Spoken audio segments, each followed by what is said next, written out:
It really has been centuries since the last Paimon video, huh? Well, we get to talk about her again, thanks to that one Sumeru quest that speaks of red herrings and uncovering identities within a book. I'm gonna be honest, I didn't really pay attention.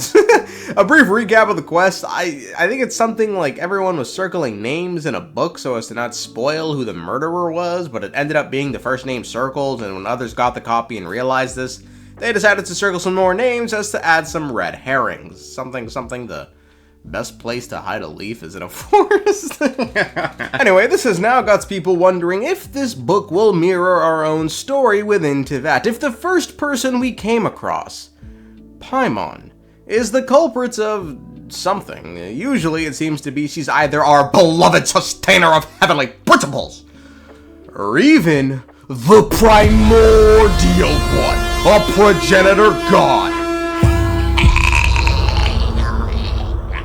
from beyond the stars. Now let me just state off rip, I'm a firm critic of both of these theories because I am biased, so I can't see it clearly, so maybe you guys can. I mean, dude, our beloved sustainer of heavenly principles? She bathes herself in an ethereal glow. You thought I was going somewhere else with that, didn't you? Her presence is a force of nature, an unyielding torrent of power that shakes the heavens and echoes through the cosmos. And then there's the Primordial One, sovereign of sovereigns, king of the gods and all below. It is the one above all. And then there's Paimon? Traveler!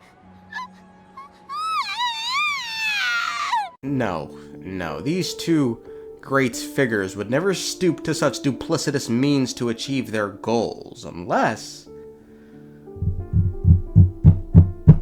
they would, because it would mean saving and protecting the one thing they cherish more than anything, their creation, humanity. What do I mean? Let me take you back to the happiest day of my life, the Cataclysm. 500 years ago, Conria fell. This caused the sibling to awaken the traveler, and together they attempted to leave Teyvat. However, they were stopped. An unknown god claiming herself to be the sustainer of heavenly principles informs the Outlanders their journey ends here, and in magnificent form proceeds to beat the bitch out these two, outnumbered, by the way, and not really trying. She then sends them both back to Teyvat. But why? Why would she do this? What if, again, it's to protect humanity, to ensure the traveler fulfills their destiny of protecting the world? It's important to keep in mind, one of the twins is a descender, the traveler.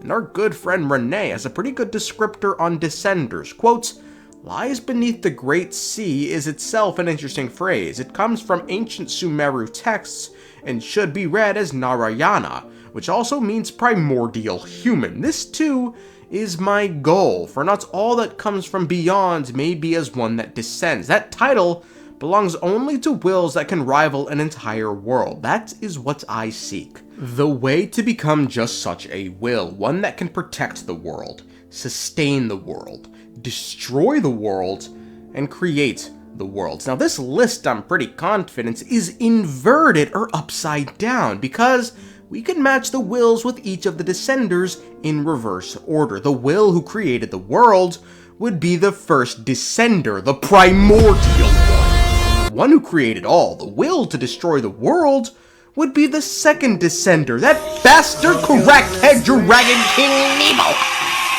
The one who tried to destroy all. The will to sustain the world would be the third descender, whose body is the Gnosis, which currently sustains the world following the Great War of Vengeance. And finally, the will to protect the world would be the fourth descender, the Traveler. However, how can they protect the world if they aren't on it? So, what if that's the reason our beloved sustainer of heavenly principles kept the Traveler on Teyvat, so they can fulfill their destiny of protecting the world? But now, how can they protect the world if they know nothing of it? Given the manner in which the Traveler was originally on this world, I mean, it crash-landed here, never really woke up and got to experience it, and then their sibling woke them up and just said it's time to leave.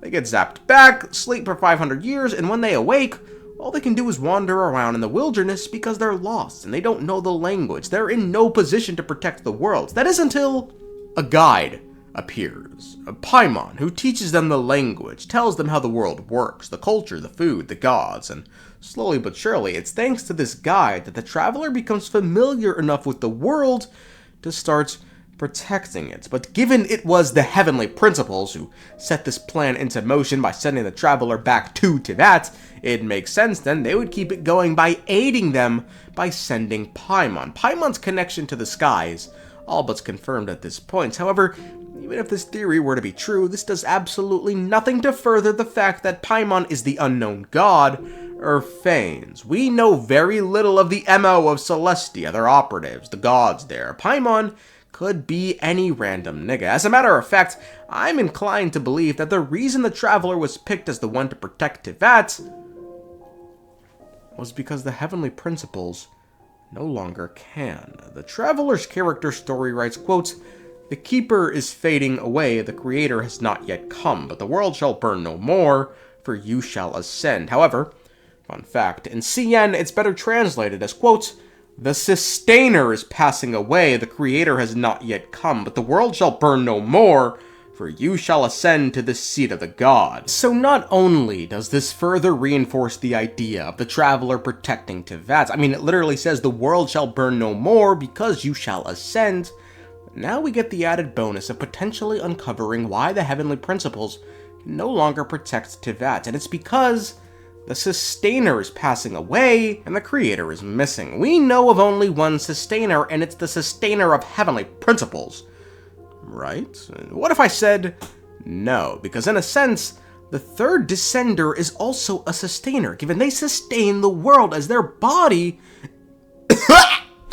I'm dying! As their body makes up the Gnosis, and given the entire Gnosis system is currently falling apart at an alarming rate, one could describe it as passing away. Now, as for the Creator, we truly only know of one Creator, and the reason Phanes could be away is due to being severely wounded following the Great War of Vengeance. Quote, "Severely wounded in the Great War of Vengeance, the Usurper had their functions ruined, and can no longer use their absolute authority to suppress the original order of this world."